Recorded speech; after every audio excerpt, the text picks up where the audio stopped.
On se retrouve aujourd'hui pour la présentation de l'un des tirages de tarot les plus utilisés, le tirage en croix. Il permet de répondre à une question donnée.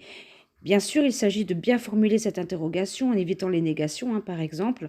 Bon, à part ça, aucune obligation vraiment. Prenez les conseils que vous trouvez judicieux et sinon faites comme vous voulez. Pour illustrer cette méthode, j'ai utilisé un tirage en croix fait cette semaine. Nous appellerons ici la consultante Paquita. Paquita veut savoir si elle va bientôt rencontrer l'homme de sa vie. On a choisi ici de n'utiliser que les arcanes majeures, hein, par égard pour ceux qui débutent, hein, le tarot. Alors, on tire chaque carte en rappelant la question et en rappelant également ce que chaque arcane est censé incarner. Alors, la carte de gauche, tout à gauche, représente le consultant, son état d'esprit actuel, hein, au moment de la question, tout ce qui est en sa faveur, tout ce qui est en pour. Hein. Ici, nous avons l'empereur. Si c'est l'énergie de Paquita, on peut dire que c'est une personne qui aime les choses carrées. Elle est exigeante et dynamique et sûrement dotée d'une autorité naturelle. Elle a les pieds sur terre et sait ce qu'elle veut. Il est certain que l'homme de sa vie devra lui apporter la stabilité. Paquita semble être le genre de femme à rechercher la solidité. Notre Paquita ne recherche sûrement pas la bagatelle. Elle veut construire, elle veut du solide. Cet empereur représente peut-être la figure paternelle que Paquita recherche peut-être au travers d'un homme, hein, un homme qui ressemble à son père, charismatique et protecteur, ou un homme à l'image qu'elle se fait du bon père de famille. Il est très probable que cet homme, elle le connaisse déjà, peut-être son supérieur hiérarchique, hein, son boss. La carte de droite, quant à elle, représente tout ce qui n'est pas en sa faveur, les obstacles, les freins, les difficultés, tout ce qui est en contre par rapport à sa question.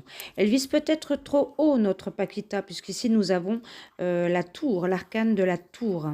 Elle ambitionne très certainement de trouver l'homme parfait, l'homme idéal, l'empereur dans toute son excellence, viril à souhait, qui maîtrise tout.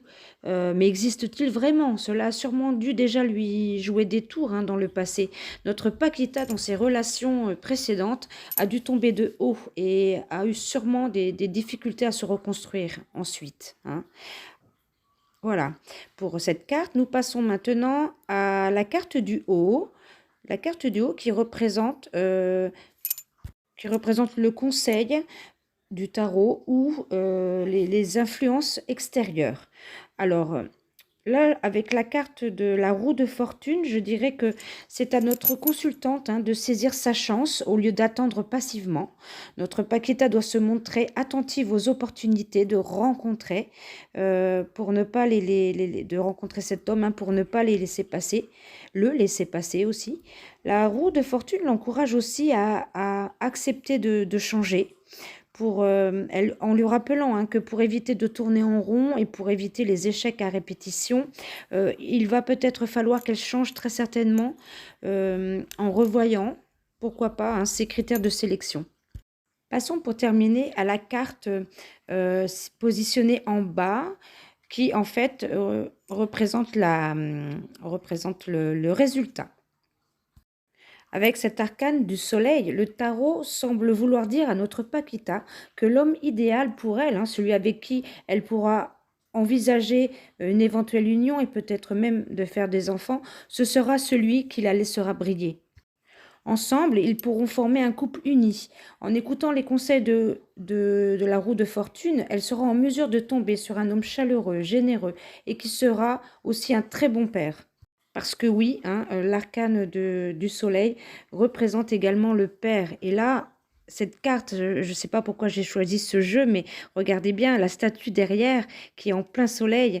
On dirait une statue d'homme. Pourquoi pas le père du petit garçon? Enfin, je ne sais pas, ça me fait penser à ça. Il est possible également de tirer une cinquième carte, soit en la tirant comme vous avez fait pour les autres, soit en additionnant les arcanes présentes.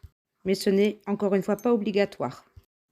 Bien, nous espérons, Lou et moi, que cet exemple de tirage en croix vous a plu. N'hésitez pas à nous laisser un petit commentaire et un petit like. Et abonnez-vous si ça n'est pas déjà fait.